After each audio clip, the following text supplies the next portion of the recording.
quiero tomarme unos minutos como para recordar la diferencia de este marzo con el marzo del año pasado. La incertidumbre y cuando nos llevaban a un confinamiento preventivo. Y a partir de ahí cambió prácticamente nuestras vidas. O para algunos totalmente y para otros parcialmente, pero no volvió a ser igual, absolutamente. Para nadie volvió a ser igual. ¿Qué nos deja una cosa y otra? ¿Qué nos deja un año de pandemia? ¿Qué nos deja a todos en lo individual? ¿Qué nos deja a todos en lo colectivo? Porque hay dos visiones, indudablemente. A cada uno le pudo haber impactado de una manera distinta, pero en lo colectivo aprendimos realmente algo. Porque muestras de solidaridad encontramos en forma habitual, pero de egoísmo también.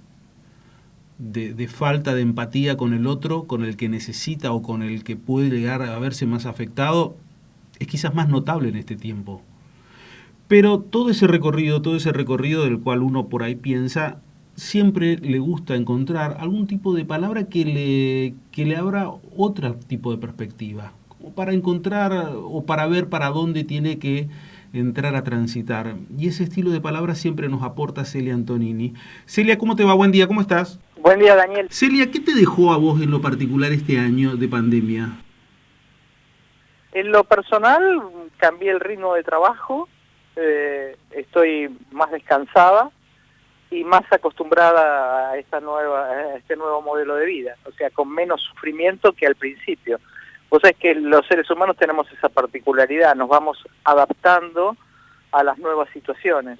Entonces, en un primer momento, todo el mundo de alguna forma lo padece y después, con el tiempo, se va adecuando. De a poco va bajando el nivel de sufrimiento. Uno está más hecho a esta realidad que el año pasado. En mi caso personal, a mí me ha bajado el ritmo de trabajo, lo cual me ha beneficiado, porque trabajaba casi 12 horas por día.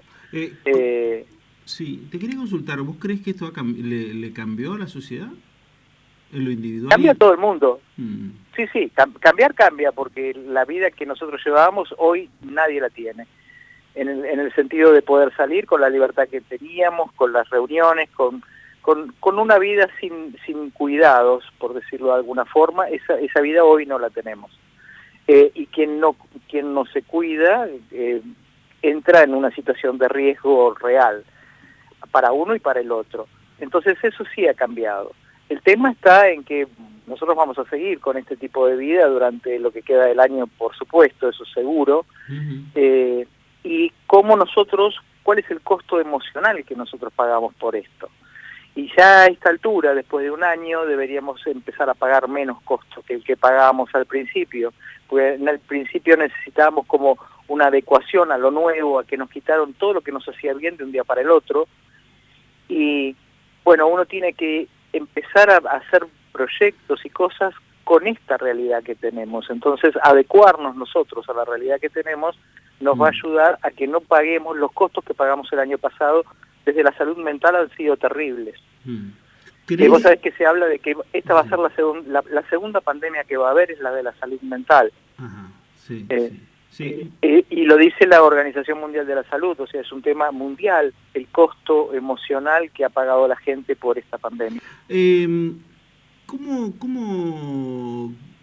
Cuando escuchás esa frase que dice la gente ya está cansada del aislamiento, ¿es así? Porque al comienzo me dijiste la gente se va acostumbrando, no se acostumbró al aislamiento evidentemente. ¿Se cansa del aislamiento o cómo lo ves vos? Bueno, depende de la actitud que uno tenga, o sea, por un lado uno se va adaptando porque esto es una característica del ser humano, o sea que el ser humano es el único ser vivo en la Tierra que se puede adaptar a cualquier tipo de vida. Vos a los animales los sacás del hábitat donde están y se mueren.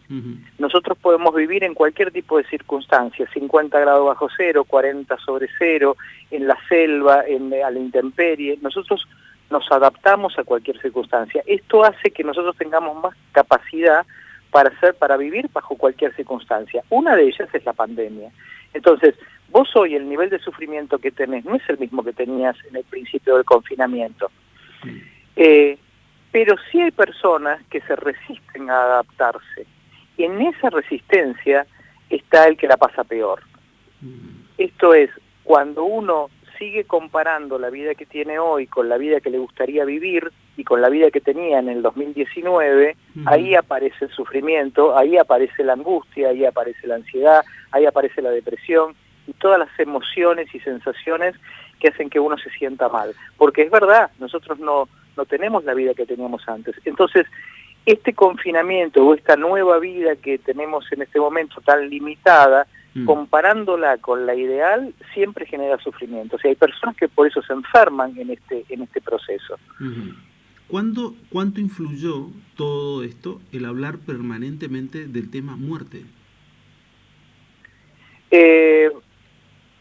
Ya te digo, esto depende de cada uno, pero creo que por un lado puede ser bueno y por otro lado puede ser malo. Es muy personal. O sea, cuando una persona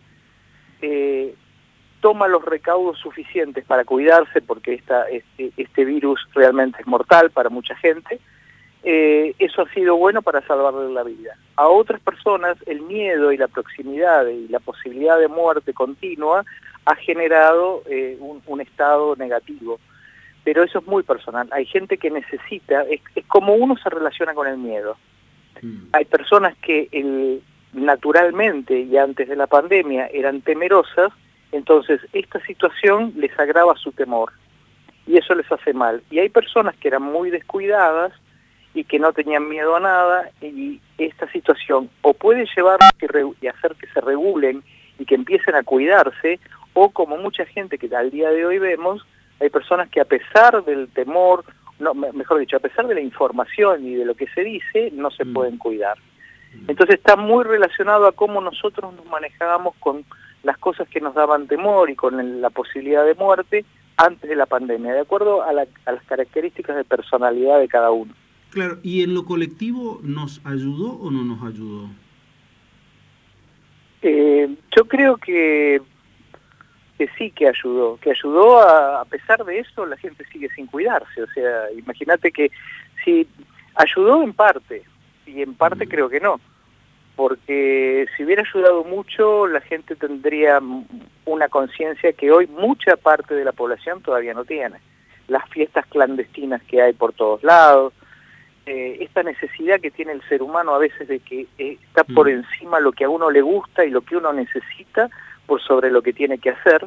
Hay gente que no aguanta estar todo el tiempo haciendo lo que corresponde y no hacer lo que quiere. De hecho tenemos esos focos de fiestas por todos lados. Acá en otros lados también, o sea, esto es bien humano.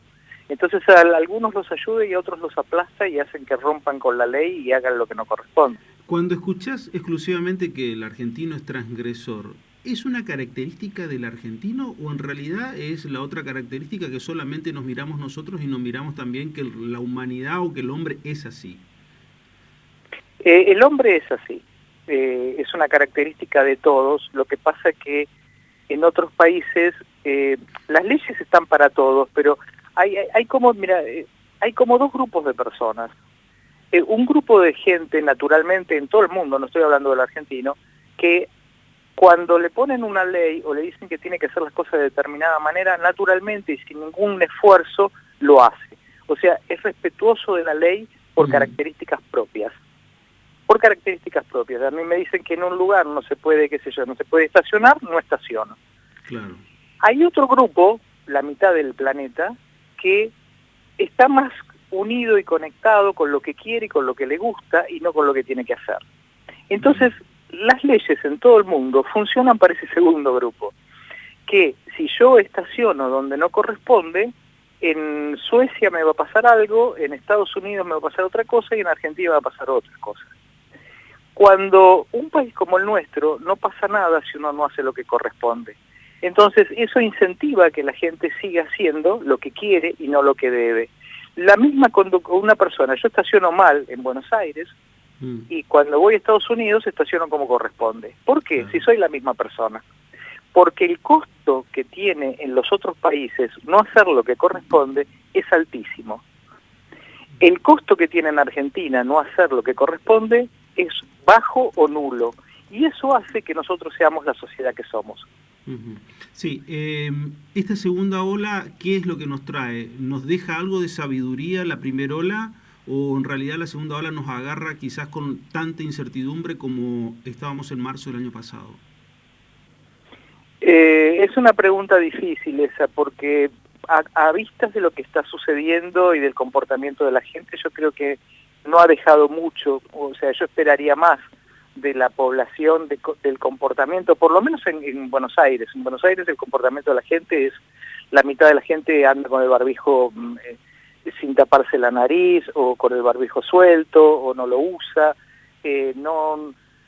Ya tendría que estar como instalado las cosas como corresponden. Al principio, bueno, el lavarse las manos continuamente, el alcohol en gel, el barbijo, era todo el día, decían lo que tenían que hacer. Hoy ya debería estar instalado, y no está del todo instalado. O sea, no sé cuánto hemos aprendido. Lamentablemente, la cifra de muertos y la cantidad de infectados termina por ser como el valor del dólar hoy.